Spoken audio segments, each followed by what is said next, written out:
I give the floor to the representative of Pakistan. Mr. President, we are compelled to respond to a state that cannot decide whether to masquerade as the world's largest democracy or expose itself as the world's largest factory of disinformation. Year after year, India drags its bundle of recycled falsehoods to this forum, but let me set the record straight. India has become the only country that practices state-sponsored terrorism as policy at home and abroad. Its hypocrisy is well exposed. It cannot hide anymore its aiding, abetting, and financing of terrorism in Pakistan, its covert terrorist networks across the region and the globe, and its reign of terror in Indian-occupied Jammu and Kashmir.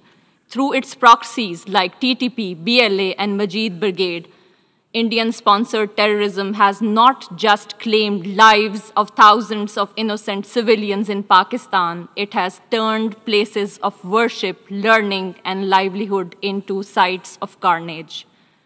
Pakistan's sacrifices in the global fight against terrorism have for long been recognized by the international community. This forum certainly needs no sermon from an aggressor, occupier, and perpetrator of state-sponsored terrorism. Pakistan not only condemned, but also called for credible, impartial, and independent investigation into Pahalgam incident. If India had nothing to hide, it should have agreed to such investigations. After the incident, despite calls for restraint, dialogue, and diplomacy by the international community, India escalated the situation and committed unwarranted aggression against Pakistan from 7 to 10 May 2025, killing innocent men, women, and children. Pakistan has maintained a principled and calibrated approach before, during, and after the conflict, avoiding harm to civilian and civilian infrastructure. India's reckless brinkmanship and provocative posturing exposed its hegemonic ambitions. When its adventurism collapsed into defeat, it resorted to excuses, but the truth could not be concealed. The bubble of hubris has been burst, the myths of military might shattered, and the irrefutable evidence of Indian losses has been provided and well documented by the international community.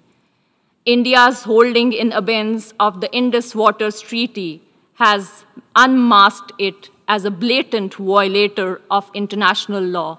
By weaponizing water, which is a lifeline for 240 million people of Pakistan, it has demonstrated that it is a state that threatens regional peace, denies millions right to water, and breaches the sanctity of a humanitarian treaty.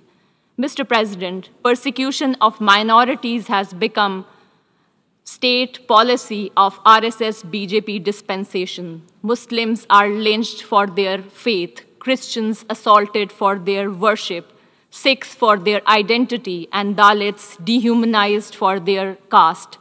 The world has not forgotten Gujarat, where thousands of Muslims were butchered under the state patronage. Delhi, when mobs rampaged while police looked away.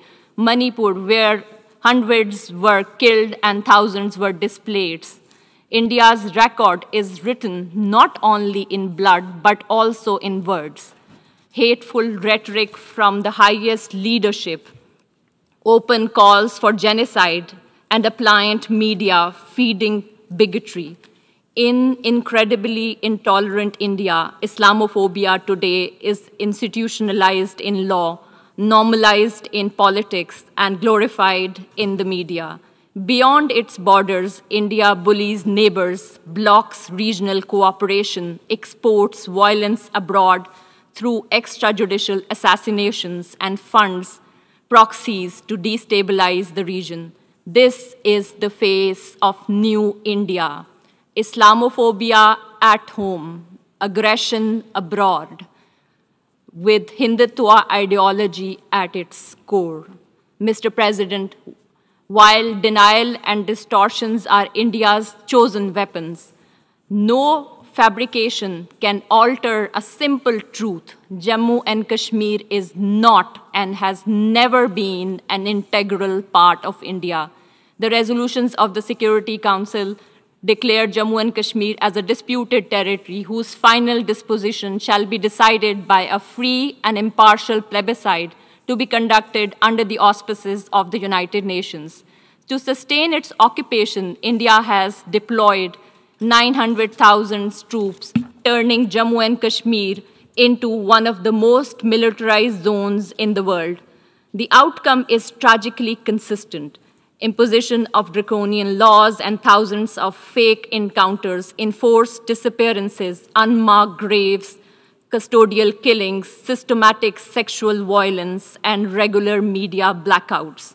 Since 5 August 2019, India has accelerated its settler colonial project through unlawful demographic engineering in a territory where decolonization remains unfinished. Mr. President, unlike India, Pakistan is committed to peaceful coexistence, mutual respect, and regional stability.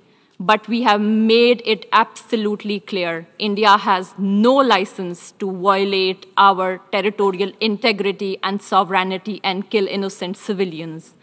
If aggression is imposed on us, we will respond, and we do that with courage, resolve, and strength, as we did in Operation Banyanul Marsoos.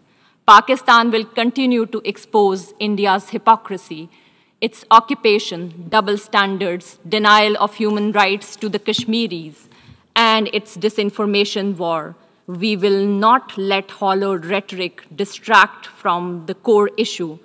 The people of Jammu and Kashmir deserve justice, dignity, and freedom by exercising their right to self-determination, and they shall have freedom one day. I thank you.